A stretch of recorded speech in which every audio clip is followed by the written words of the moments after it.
Top Secret en Molusco TV, suscríbete a este canal de YouTube, dale a la campanita, obviamente dale like a este contenido si me ayudas a que YouTube pueda distribuir mejor este contenido que es bien importante. Hablamos de Rusia y Ucrania.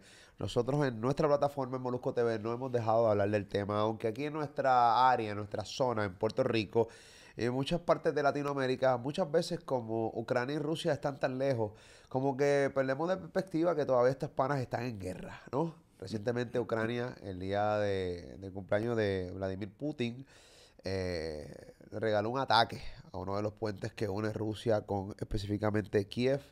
Y un tweet que yo te digo una cosa, cuando yo subí en Yo Soy Molusco la noticia y vi el tweet que parte de, pues nada, de la administración de los que están manejando esto en Ucrania, zumbó incluso la canción de Marilyn Monroe cantándole cumpleaños feliz a Putin, a mí se me pararon todos los pelos.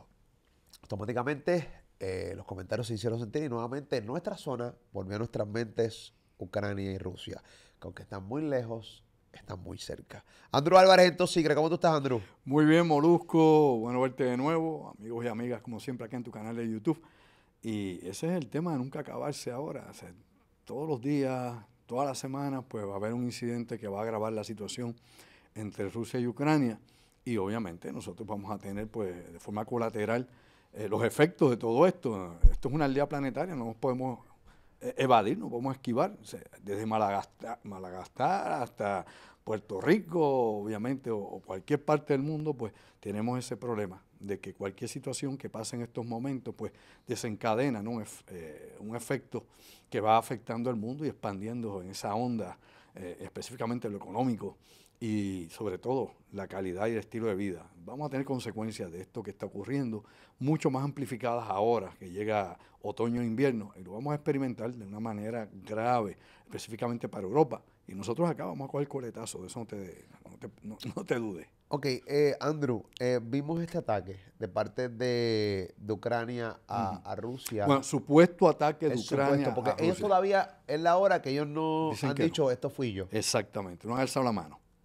Pero tú y yo sabemos que... Bueno, es posible, sí. Ay, Claro. porque tampoco es que somos brutos, Claro, ¿no? claro, uno sospecha, ¿verdad?, que los servicios de inteligencia ucranianos querían darle ese golpe, ¿verdad?, esa estocada o esa puñalada trapera a Putin.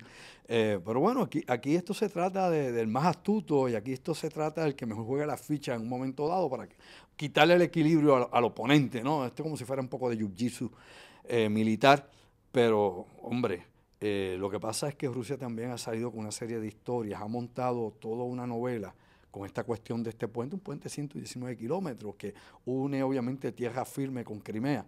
Y ya para 2018, que empezamos a ver obviamente el uso y la construcción de este puente, 4 años después de la toma de Crimea o de que se integrara Rusia, ha sido la línea principal para abastecimiento de las tropas al sur de Ucrania, las tropas rusas. Así que hay que recordar algo, y vamos a masticar con las neuronas, Molusco y amigos, amigas. Hombre, todos los puentes son blancos militares en cualquier guerra. Desde la época de los espartanos y los persas. Todos los puentes son blancos militares. Así que no es un ataque a un hospital, no. No es un ataque a un edificio lleno de gente que vive allí, no. No es un ataque a un parque de niños, no. Que ha sido la represalia que ha dado Putin, atacando obviamente áreas urbanas. ¿Es o no es así? Uno tiene que saber diferenciar una cosa de la otra y olvidarse de la propaganda. Y acá tratamos de ser neutrales hasta donde es posible, ¿no? Y objetivos hasta donde es posible. Pero la realidad es que la información, los datos y lo que viene visual contradice muchísimo de toda la política que se dice y toda esa propaganda que nos meten por ojo, nariz y boca. Y hay que saber pues pasar por ese sedazo todas estas cosas. Ok, tú acabas de decir, que era mi siguiente pregunta, que la respuesta de Rusia a Ucrania, porque ellos pueden especular que Ucrania fueron los que mandaron el ataque al puente, fue atacar lugares urbanos, lugares donde hay civiles, hospitales, sobre 75 misiles. Hay reglas en la guerra que no se deben romper. Putin ha roto todas esas reglas. Sí, las ha roto. Vamos a hablar como es el calzón quitado. O sea, hay lo que se titula, o yo he hablado contigo, Rules of Engagement, ¿no? Las reglas de enfrentamiento, donde las Fuerzas Armadas solamente pueden disparar contra una fuerza similar o a una fuerza que están repeliendo un ataque, lo que fuese, ¿no? Tú tienes que medir la fuerza que tú utilizas. Y contra civiles desarmados hay una serie de tratados internacionales. Y podemos comenzar inclusive desde el Tratado de Ginebra con los militares que son presos, ¿no? Que son POW, que son apresados en el frente de batalla, cómo se trata un espía cuando se le arresta o se le ubica en un lugar y cómo usted va a operar en áreas civiles, ¿no? Usted no le dispara a cualquiera. Usted tiene que probar antes que empezar a disparar como un loco o como un, qué sé yo, como un salvaje. Tiene que ver que los civiles que están en la zona donde usted está usando sus armas están armados y que representan un peligro realmente. Pero en este caso, aunque dice Vladimir Putin, ¿no? Dice el Kremlin, dice Rusia, que ellos seleccionaron blancos con armas inteligentes para bombardear lugares críticos en Kiev, por ejemplo, en Zaporilla y en otras ciudades de Ucrania, en respuesta a este ataque al puente. Ellos dijeron que atacaron la estructura militar, que atacaron la infraestructura eléctrica y energética, pero no hablaron de toda la gente que fue afectada en sus hogares, sus casas, sus condominios, etcétera, que ahí están. Claro, hay un loco de cuando en vez, de vez en cuando en las redes, porque tú tienes gente enajenada y que no sabe dónde pica el hoyo, que te dicen que no, que aquí lo que pasa es que los rusos bombardean y los mismos ucranianos le disparan a sus edificios y a su gente para que digan que son los rusos. Tú tienes gente con esa cabeza, que no saben de qué están hablando, ni tienen evidencia, pero tienen que hablar así para decir alguna estupidez en las redes y alguien los escuche. Pero la realidad es que la evidencia lo que nos muestra es que aquí hay fuego indiscriminado.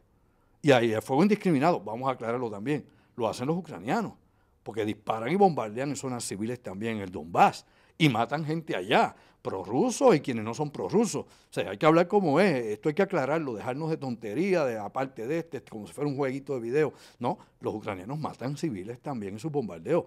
Es que tú no puedes discriminar cuando estás en una zona de combate. Y fíjate que la gente, aunque se ha desplazado en Ucrania, y ha habido millones y millones de gente desplazada, y millones de ucranianos que han salido de Ucrania, la gente sigue viviendo en las zonas de combate, Molusco. Lo he visto. Porque las zonas de combate son ciudades, es elemental.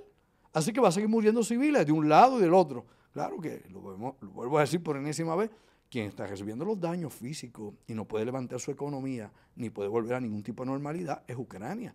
Rusia se queja cada vez que le dan ahí un petardito, le cae ahí, ¡ah! Me están agrediendo. Dígame si eso no es así. ¡Ah! Mira, me le dieron aquí a unas conexiones eléctricas, ¡ah! Hay que tener represalias. Pero ellos están bombardeando masivamente desde febrero a Ucrania. ¿De qué estamos hablando? O sea, vamos a ser justos en esto, darnos cuenta cómo son los daños que hay de un lado y del otro y cómo esto pues se ha expandido, como dije al principio, como una metástasis de violencia y como una metástasis de impacto económico, recesión, depresión, inflación y todo lo que viene ahora, que empieza en noviembre bien duro en todo el mundo y aquí en Puerto Rico la vamos a pasar fuerte porque ya tú ves cómo va la gasolina, irán las demás cosas también.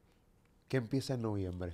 Bueno, en noviembre empieza la reducción de la producción de petróleo de la OPEC Plus, ¿no? La OPEC Plus, los países productores y exportadores de petróleo, y se le dice Plus ahora porque se incluyó a Rusia hace poco tiempo, es el último que entró en el club, y esta gente pues decidió, obviamente dirigidos por Arabia Saudita, que es quien siempre ha tenido la cabeza de esta organización, pues muchos de los países petroleros son de Oriente Medio, aunque los tienes de África y otras regiones del mundo, y como Rusia te expliqué hace un momento, pues ellos decidieron no reducir la producción, mejor dicho, mantener la producción reducida, no aumentar la producción. Y de esta forma, pues, mantener los costos altos. Y recuerda que mientras más caro el barril de petróleo, que ya está por los 100 billetes, va nuevamente, va a seguir subiendo todos los derivados de petróleo. Eso, el diésel, obviamente, vas a tener inclusive el gas natural, todo lo que esté relacionado con el petróleo, gasolina, aceites, lo que sea, derivados de petróleo. Y hay que recordar lo siguiente, desde 1973, el Departamento de la Defensa de los Estados Unidos determinó que el petróleo y sus derivados son parte de la seguridad nacional de Estados Unidos, que ellos no pueden comprometer en ningún momento escasez de combustible. Claro, la gente no lo sabe, pero la verdad, Estados Unidos es el mayor productor de petróleo del mundo. No es Arabia Saudita, donde usted está leyendo. Hombre, vamos a aprender algo de cuando en vez. No es Rusia, no, ¿quién le dijo eso a usted?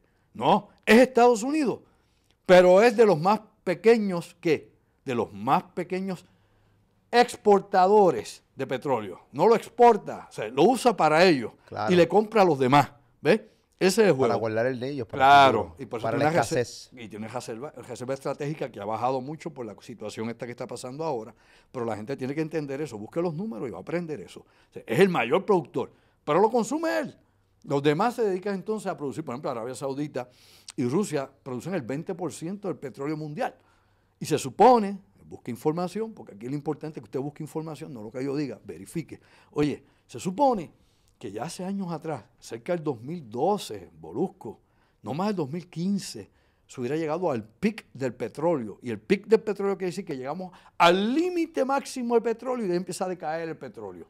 Hay quienes dicen que eso no, porque cada día se encuentran nuevas fuentes de petróleo, nuevos yacimientos, pero otros dicen, mira, fíjate que ha seguido la expansión demográfica del mundo, esto es una civilización de energía, y te ves que con esta situación de las sanciones contra Rusia y el cerrar el paso de gas natural, por ejemplo, o el uso de petróleo ruso, mira la debacle que ha traído a Europa y el efecto que ha tenido con nosotros, porque los países inclusive del tercer mundo, que ya no le llaman así, países en desarrollo, siguen siendo del tercer mundo, siguen siendo pobres. Pero bueno, el eufemismo a un lado, la cuestión es que te das cuenta que los países del tercer mundo son los que más se fastidian, más que Europa y los demás.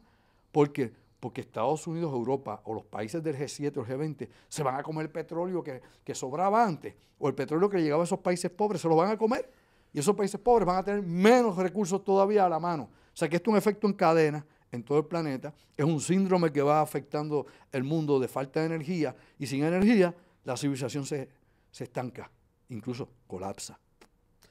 Andrew, ahorita hablaste de que los daños físicos los está recibiendo Ucrania. Obviamente Sí. las imágenes las vemos todos los días, incluso en pantalla. Aquí estamos viendo parte de las imágenes, ¿no? De los bombardeos que Rusia le estuvo haciendo como represalia, ¿no? Obviamente al bombardeo del puente Claro. que estuvo ocurriendo en los pasados días. Ok, hay posibilidad de que Ucrania ataque físicamente a Rusia en cualquier momento. O sea, estratégicamente hablando, recuerda que desconozco completamente. O sea, Sí. están cerca, hay una Una manera de... frontera. Sí, pero ¿tú crees que Ucrania diga, ok, vamos a atacar físicamente también a Rusia? Porque Bueno, yo noto, o sea, yo estoy recibiendo un montón de daños físicamente en la estructura de mi país y claro. Rusia básicamente sigue normal como si nada pasara.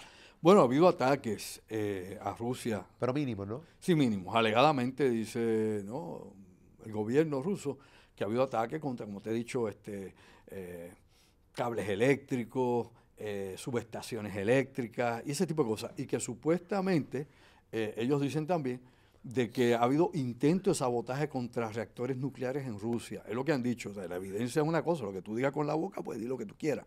Y la política es decirle cuento y que la gente se lo crea. O sea, no sabemos si realmente eso es así, pero eso es lo que afirma, por ejemplo, Putin cada vez que habla.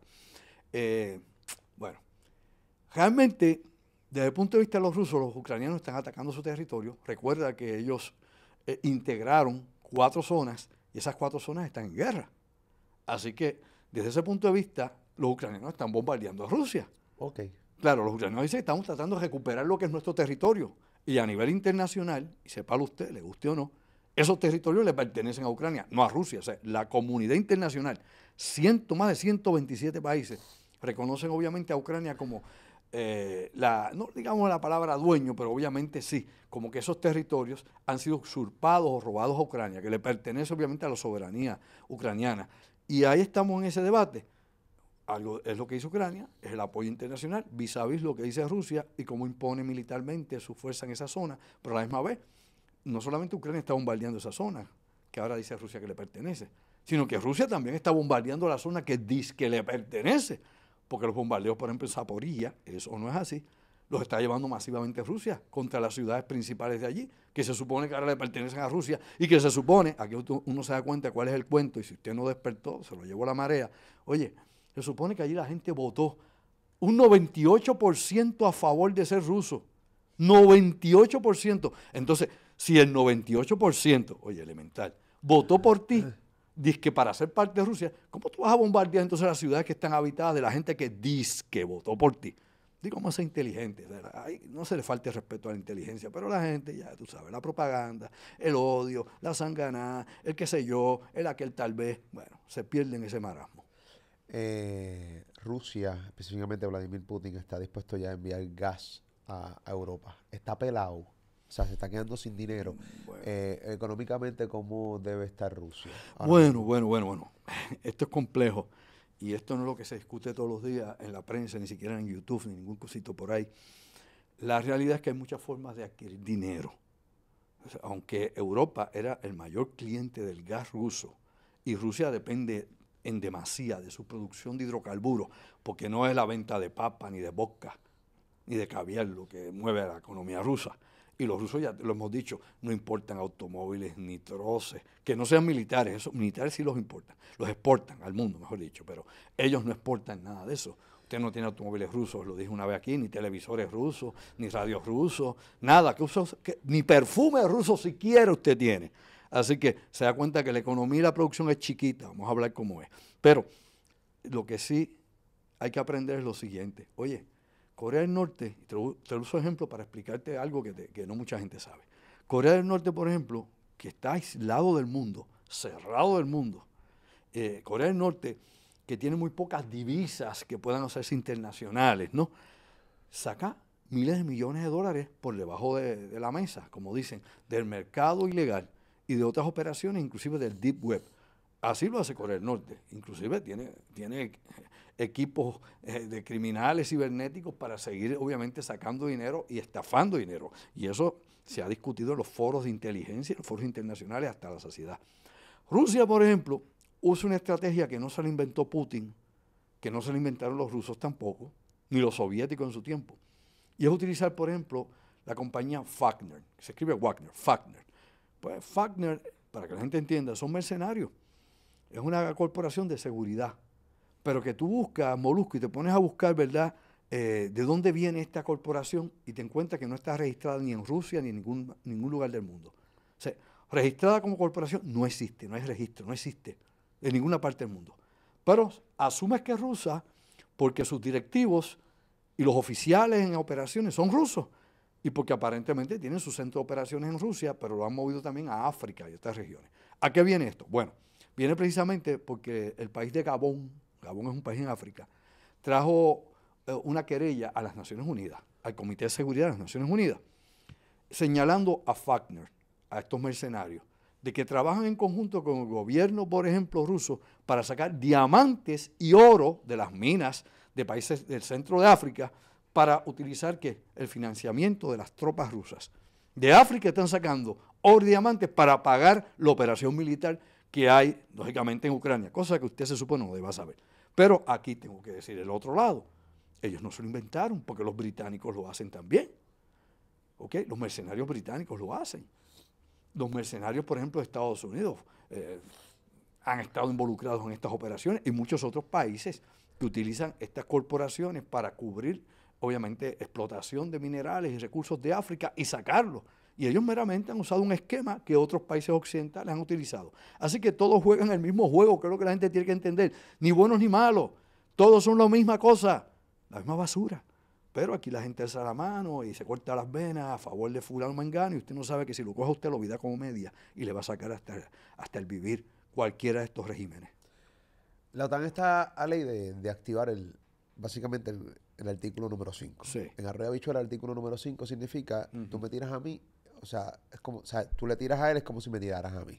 Claro. Explícame el artículo número 5 en Arroyo Habichuela, mucho más elaborado de lo que yo lo acabo de explicar. Claro. Pero te lo explico más o menos en Arroyo Habichuela de lo que he leído. Claro. Y estamos a ley de que básicamente los aliados de ambos países se puedan meter este conflicto entre Rusia y Ucrania. Bueno, hay varios artículos. El 5 obviamente está antes el 4, que es como el preámbulo a declarar el artículo 5. El 4 obviamente es una amenaza contra un país que pertenezca, ¿no?, a la OTAN, ¿no? Obviamente los países del Tratado del Atlántico Norte, que originalmente era un tratado de países europeos para resistir la expansión de la Unión Soviética, ¿no?, como venía creciendo en los años 50 hacia Europa y la amenaza que esto pues representaba. Algunos pensaban que una vez desapareció la Unión Soviética en 1991, pues la OTAN pues, se iba a disipar porque ya no había un enemigo.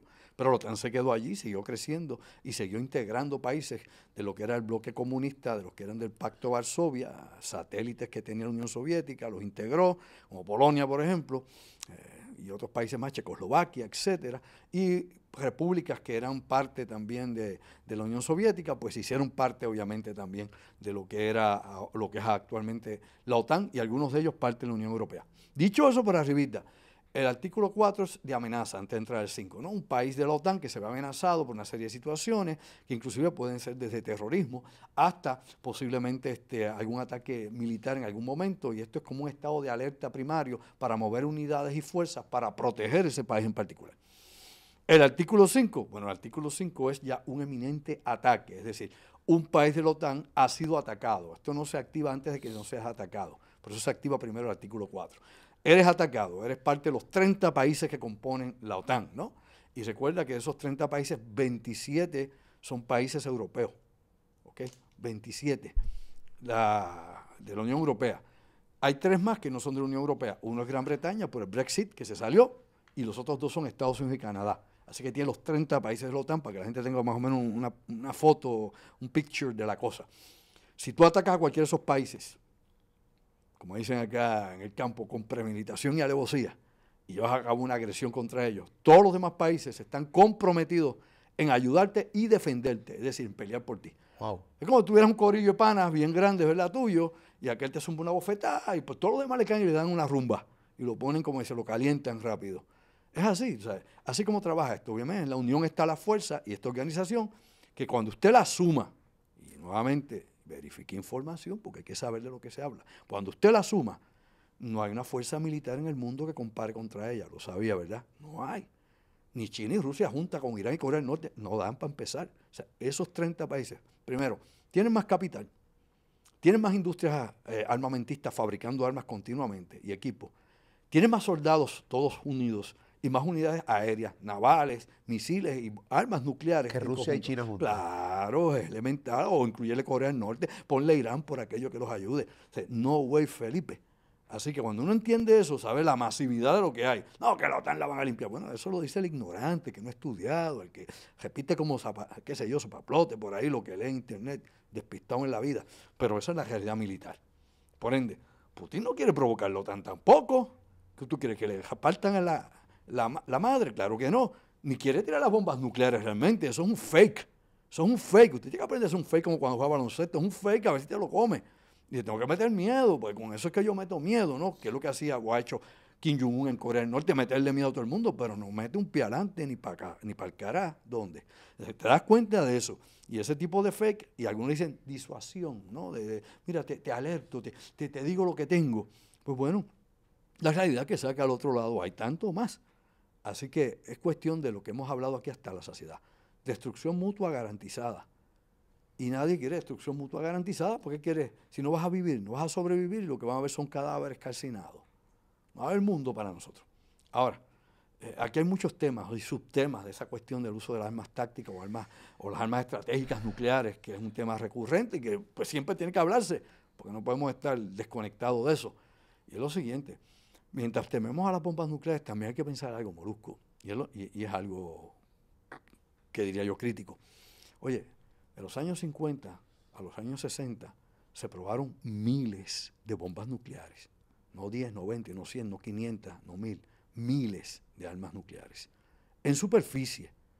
Superficie quiere decir sobre el mar, allá en los Álamos, en los Estados Unidos, en el área de Nevada, en el centro de Asia, los rusos, todo el mundo, en todas partes, los atolones, todo el mundo.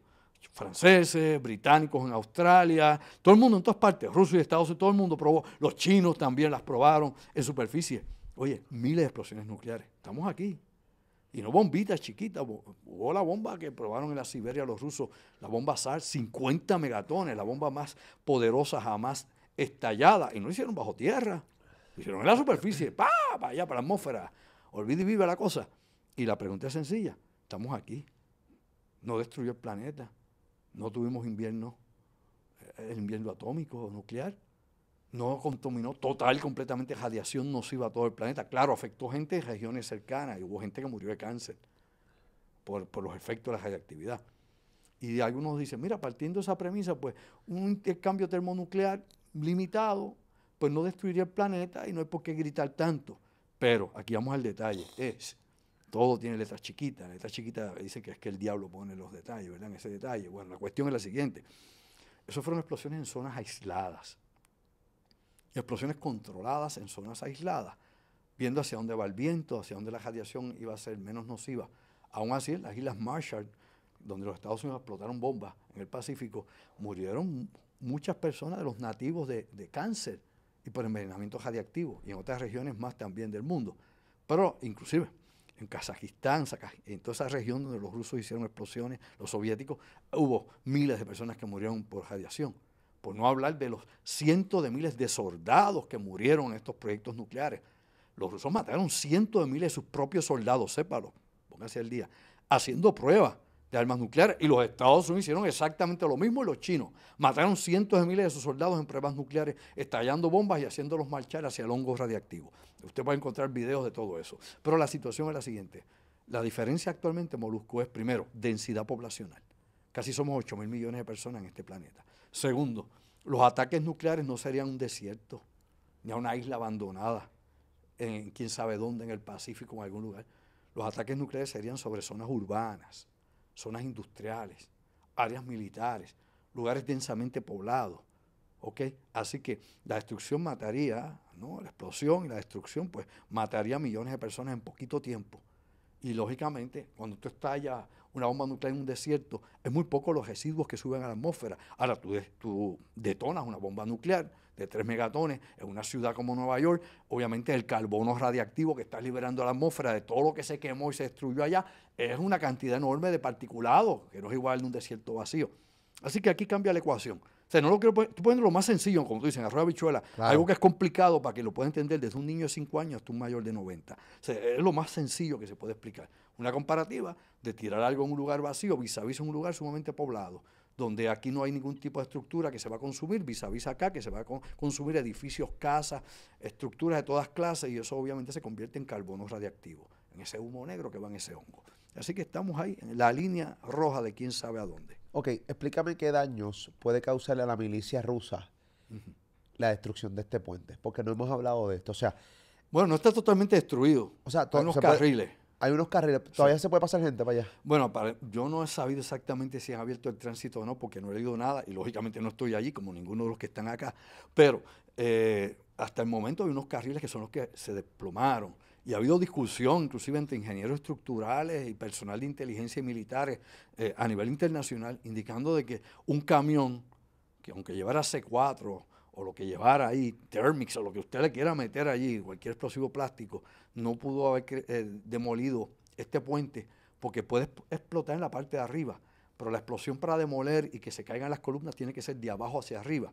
Así que aquí empezamos con una trama rara como la del 9/11 con las torres, de que realmente no puede explotar desde arriba hacia abajo, y es elemental, te lo puede explicar cualquier ingeniero que sepa sobre O sea, no fue un estructura. misil, fue supuestamente un camión que estaba lleno de bombas. Y el camión, alegadamente, lo puedes hacer 1000 veces el experimento y no se cae no se cae el puente, porque el puente está construido precisamente para que tenga fuerza arriba, y una explosión así se desplaza hacia los lados y hacia arriba, no hacia abajo. Elemental, física básica. Así que aquí obviamente lo que se ha tratado de buscar con otras cámaras de seguridad es que se ha visto algo moviéndose debajo del puente, y se cree que pudo haber sido un dron submarino explosivo, porque anteriormente se había encontrado cerca de Sebastopol, allí donde están las unidades navales rusas en Crimea, un dron de estos, oye, del tamaño de un kayak, que vino todo forrado y venía hasta con periscopio y todo, y lo capturaron allí, y alegadamente era de los servicios de inteligencia ucranianos. Pues partiendo de esa premisa, se cree que pudo haber sido volado por esto. Claro que Rusia dijo ahora que arrestaron y que 8 individuos que estaban relacionados con esto. De esos 8, 5 son rusos, no americanos, no británicos, no italianos. 5 son rusos, ciudadanos rusos. Y supuestamente involucrados en la destrucción de este puente. Ajá, supuestamente los arrestaron. Y 3 son armenios, un armenio, okay, no sé si son 2 o un armenio, y un ucraniano o 2 ucranianos, porque no han especificado los otros 3, se dice que son entre armenios y ucranianos. ¿Pero por qué rusos? Bueno, todo el mundo tiene un costo en esta vida. Digo, los espías buenos son los propios hay tuyos. rusos que no están a favor de esta guerra. Claro que no. Están en contra de Putin claro, completamente. Claro, y tú puedes comprar gente. En todas partes del mundo se compra gente. ¿Cuántos traidores? Mira, los que le vendieron el secreto de las armas nucleares a los rusos eran estadounidenses, un matrimonio estadounidense, los Rosenberg. Ellos le vendieron ¿En serio? Sí, le vendieron los planos, las bombas nucleares a los rusos. Un matrimonio que le vendió Claro, esa es la la historia. receta, Sí. una receta, pues Con llamarlo de otro alguna manera. individuo más que estaba relacionado con la inteligencia de la KGB. Wow. Eso le vendieron. O sea, los rusos no hicieron la bomba porque tenían la cabeza y la tecnología. No, le robaron el secreto. Como todas las grandes armas del mundo, en la actualidad se tratan de hackear o de robar, comprando ingenieros, pagándoles por debajo de la mesa, comprando científicos. Y eso es lo que hacen los sistemas de inteligencia e infiltración.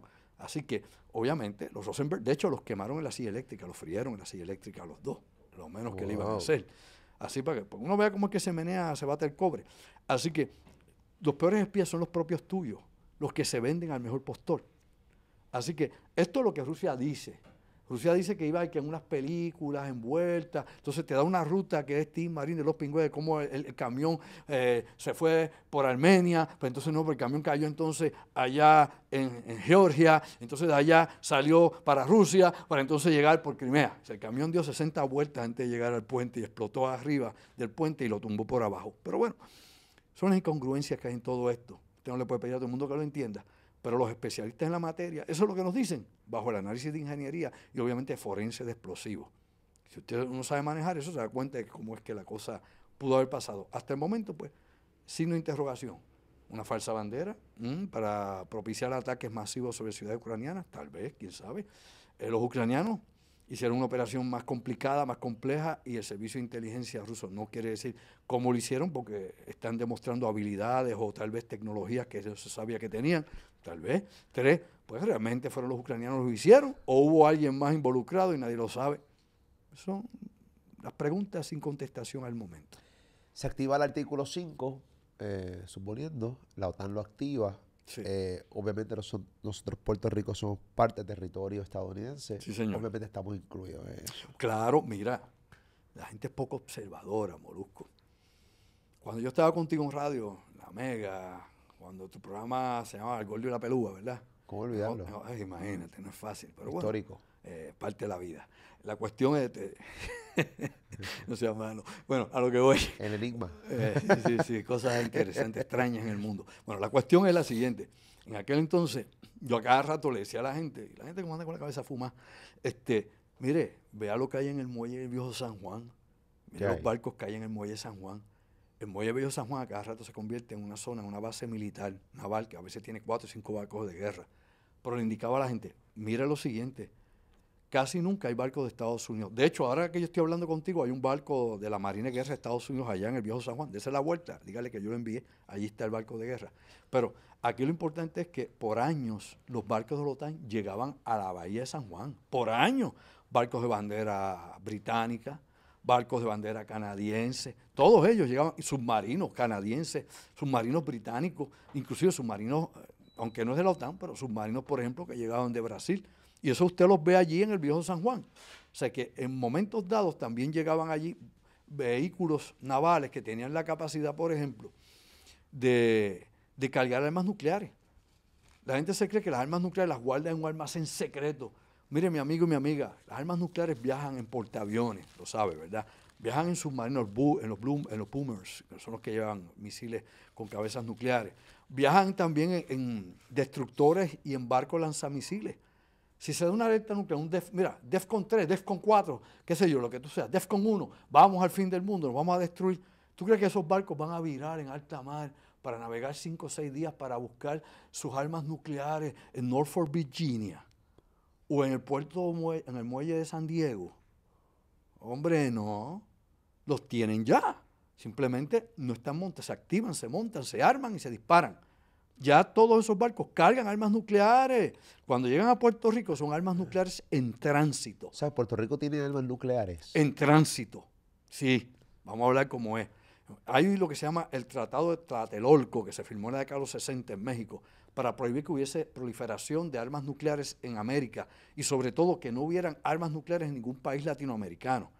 El único país de América que tiene armas nucleares es Estados Unidos. Tiene silos nucleares allí, tiene misiles intercontinentales y obviamente tiene armas para sus bombarderos.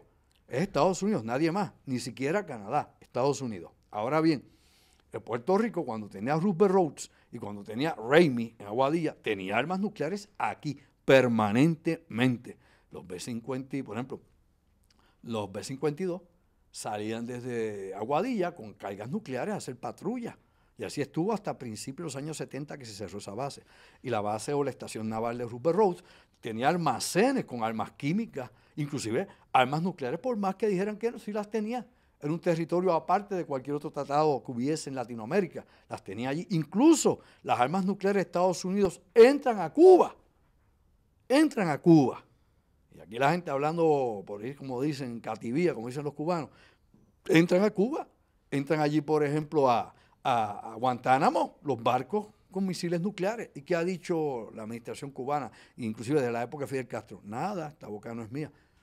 Y eso es otro lío también, el de Guantánamo. Algún día lo hablaremos para que usted vea más allá de las prisiones que hay contra los de Al-Qaeda o los terroristas. No, Guantánamo es un tema bien, Sí, señor. bien interesante. Más de 100 años de una base de Estados Unidos en el territorio cubano. Bueno, esto es una cárcel, ¿no?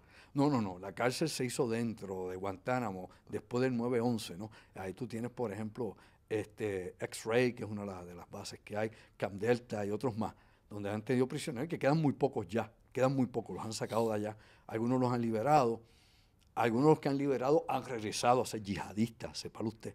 Y otros de los que supuestamente y alegadamente han liberado ahora trabajan como agentes. Pero claro, cuando tú estuviste ahí tanto tiempo y tratas de infiltrarte de nuevo en operaciones, por ejemplo, terroristas, operaciones de yihadismo, obviamente te van a observar muchísimo. Como he dicho, hay unos que se han integrado y hay otros que supuestamente han ido como agentes. ¿Quién es quién? Pues ahí cuenta entonces estos grupos terroristas poder identificar quiénes son los que están infiltrados o no. Entonces, es un mundo complicadísimo, pero ahí está.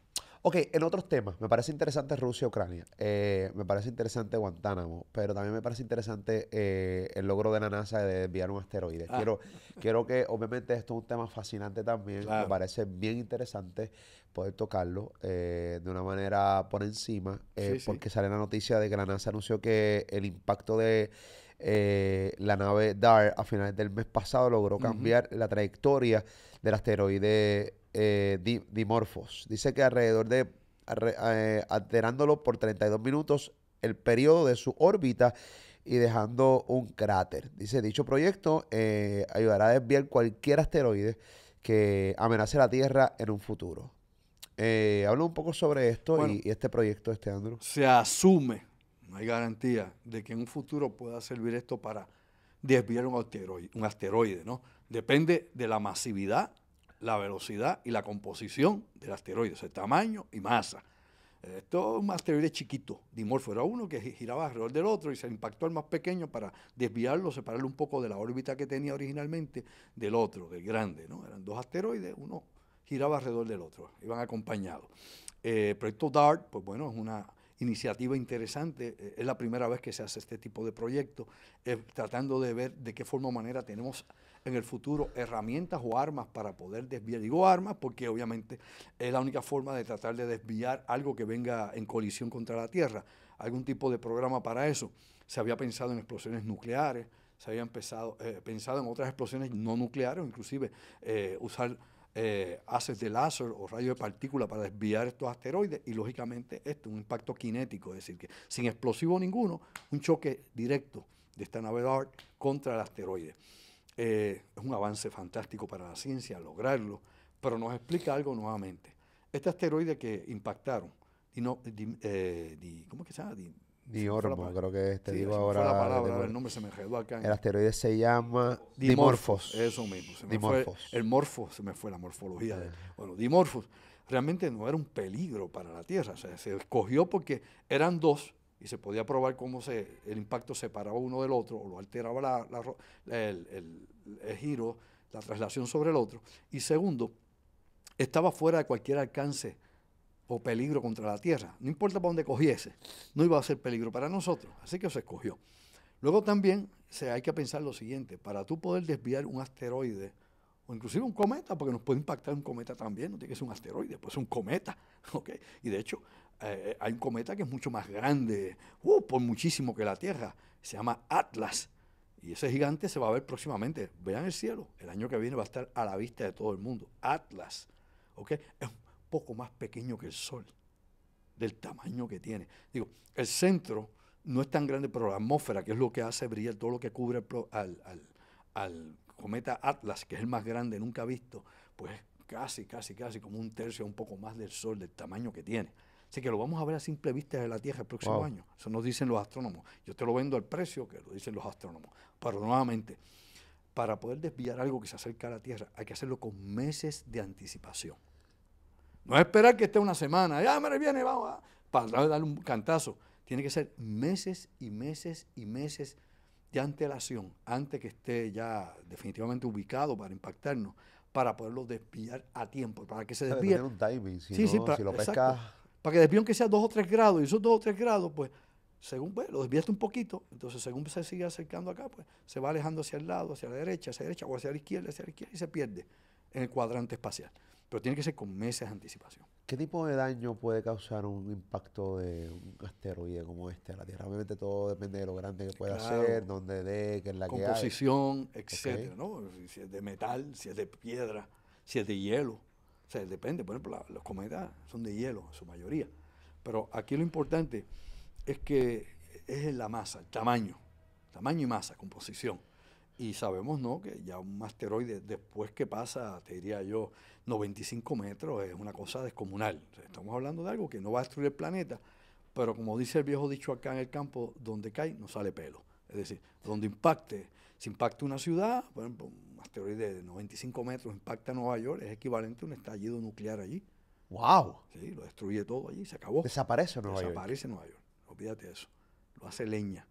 Y ese tipo de cosas, pues, es lo que siempre se ha expuesto en la comunidad científica, y es uno de los peligros que hay. No tiene que ser de 5, 7, 8 kilómetros, ¿no? No tiene que ser como el que destruyó hace más de 65 millones de años los dinosaurios. O sea, puede ser más pequeño. Y eso es lo que hay que estar vigilando. Algo tan simple como ¿qué es un asteroide? Bueno, es un pedazo de lo que quedó de residual de la formación del sistema solar. Probablemente parte de lo que pudo haber sido otro planeta en algún momento que colisionó hace más de 5.000 millones de años atrás, y quedan esos fragmentos. La mayoría de ellos se encuentran, por ejemplo, entre Marte y Júpiter. Ahí está lo que se llama el cinturón de asteroides, y de ahí salen a cada rato. Esos son la mayoría de los que vemos aquí. Los cometas, todo lo contrario, vienen de más allá de Plutón, obviamente, y de Neptuno y Urano. O sea, los cometas vienen del área, lo que se llama el cinturón exterior del sistema solar, ¿ok? La nube de Oort, y de allá vienen los cometas, y son más antiguos que los asteroides. Cometa más viejete. Sí, y cae siempre hielo, y tú ves todo ese jabo que tiene, que según la luz le da, y va desprendiendo materia, gases o lo que fuese. Bueno, lo vemos en las películas cuando planetas supuestamente desaparecen en una película, que se quedan como estas cosas gigantes, ¿no? Bueno, realmente nunca hemos visto, ni los astrónomos han visto, ni siquiera ahora con los super telescopios que tienen en el espacio, se ha visto la colisión entre dos planetas. Entonces, en tiempo real eso no se ha visto nunca. Lo que tenemos son los fragmentos y lo que supone, ¿no?, la interpretación que dan los astrónomos de lo que fueron las colisiones en el pasado, y que ahora, pues, debido a las pruebas, por ejemplo, geológicas que se hicieron de la Luna, en comparación con elementos encontrados en la Tierra, pues hoy en día sabemos que la Luna era parte de la Tierra. La Luna era parte de la Sí, Tierra. que impactó la Tierra contra otro cuerpo celeste que estaba errante en el sistema solar de gran masa. Chocaron, hablando de hace 5.000 millones y se fue para allá para años. el carajo, porque ¿cómo carajo pasó? Claro, y en ese impacto, pues, surge la Luna y obviamente la Tierra. Y es, pues, nuevamente la teoría que exponen los científicos, basado en ¿qué? En los componentes minerales de la Luna, vis a vis los que hay en la Tierra, las misiones Apolo, lo que ha recogido las muestras lunares y todo lo que se está estudiando en estos momentos. Y ahí, pues, se fundamenta en eso. Antes se creía que la Luna andaba errante y que la Tierra la capturó. Pero obviamente, teniendo gigantes en el sistema solar como Saturno y Júpiter y Urano, esos hubieran capturado primero a la Luna que la Tierra, tenían más fuerza gravitacional. Mira, yo te digo una cosa, este tema es sumamente fascinante. A mí, cada vez que yo me doy par de palos, par de cerveza y miro... Hoy te lo diste, parece. No. Hoy yo estoy con un catarro y una, como dice mi perro, una monga, tengo una gripe que me está matando. La traje de Argentina. Pero cuando yo es de noche, yo miro arriba, el cielo, allá, y digo, o sea, no puede ser posible que exista en todo este universo gigante un planeta nada más como el nuestro, sin habitantes ni nada por el estilo. Siempre me lo pregunto. Sería egoísta pensar que somos los únicos seres humanos en todo este universo gigante. Obviamente no tenemos pruebas, y no sé, obviamente hasta hasta dónde han llegado los descubrimientos, ¿no? Tanto de las naciones como de las personas que investigan esto, pero es fascinante, Andrew. O sea, yo sé que tú has tocado este tema 1000 veces, pero no tenemos prueba física de que existe un Andrew Álvarez en otro planeta. Está fastidiado allá. Se chavó aquello. Ya conmigo, y me molesta a mí, imagínate. Bueno, la cuestión es la siguiente. Mira, en estos días estuve leyendo, ¿te acuerdas Captain Kirk de Viaje a las Estrellas, Star Trek? Ajá. ¿Cómo? Captain Kirk. Sí, Captain Kirk, ese mismo, el de la Viaje a las Estrellas. William Shatner, creo que es el nombre del actor. Ajá. Pues leí algo así por arribita, que él dijo que cuando él fue recientemente al vuelo ese orbital que tuvo, que lo invitaron, que fue a dar la vuelta, creo que fue con Blue Origin, que le dio la vueltita por allá arriba. Él dice que él vio la Tierra bella, que pudo ver la curvatura de la Tierra. O sea, él dice, la Tierra no es plana, para el que no lo crea, pues mire, no es plana, yo lo vi ya. Estando en esa, la vi allí, redonda, punto, olvide y vive, síguelo para adelante. Pero que dice, cuando miró hacia afuera, porque quería ver las estrellas sin la atmósfera terrestre, lo que vio fue una oscuridad como la que tenemos nosotros aquí de fondo. Uy. Una oscuridad tan terrible, que él dice que eso era sinónimo como de la muerte, que te absorbía esa oscuridad inmensa de la nada allá afuera. Entonces miraba la Tierra y era lo único lindo, azul, claro, que se veía. O sea, él decía, la Tierra era la vida. Yo miraba hacia esa oscuridad inmensa y era como la no vida, la muerte. O sea, que él se paniqueó con eso, ¿no? Él se afectó, lo traumatizó, inclusive lo escribió en un libro. Así que William Shatner, eso es lo que nos dice, su experiencia en ese viaje. Nos han explicado muchísimas veces los físicos de por qué no vemos las estrellas en el firmamento cuando estamos allá en el espacio ulterior, que se ve oscuro, se ve negro. Y hay muchas explicaciones que se pueden dar de física sobre esto. Pero definitivamente, como tú has dicho, Molusco, ver un planeta como este, una excepción en nuestro sistema solar, porque los demás no se parecen en nada al nuestro, tal vez Marte porque es rocoso y Venus, pero en ninguno de los dos la vida se da como la conocemos, ni hay obviamente las condiciones que tenemos en la Tierra.